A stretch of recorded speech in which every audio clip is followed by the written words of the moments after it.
Welcome to Kenton's videos. Enjoy the video.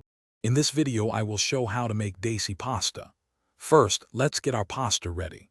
Bring about 2 liters of water to a rolling boil, adding 1 teaspoon of salt and a small amount of oil to prevent sticking.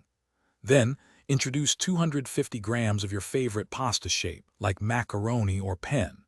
Cook it until it's perfectly al dente, which usually takes around 8 to 10 minutes. Once done, drain it quickly and rinse with cold water. Now, let's build the flavorful Desi sauce base.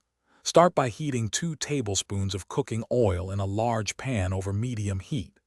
Add 1 finely chopped onion and sauté it gently until it becomes beautifully translucent and tender.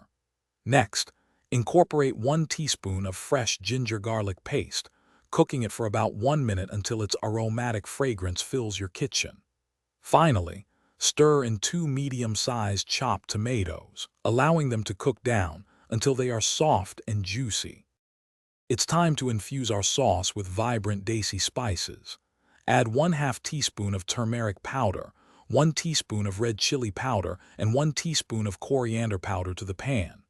Pour in about 1/4 cup of water to help the spices bloom, cooking for 2 minutes. Then, introduce 1/2 cup of your favorite mixed vegetables, such as peas and carrots.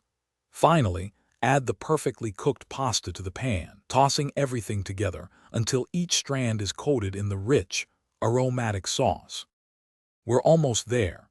For a touch of creamy richness, stir in about 1/4 cup of fresh cream, mixing it through the pasta until it's well combined.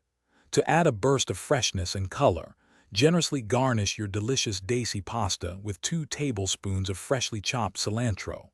Serve this hot, flavorful, and unique dish immediately. It's a truly satisfying main course that offers a wonderful twist on traditional pasta, perfect for any meal. Thanks for watching. Consider subscribing if we helped you.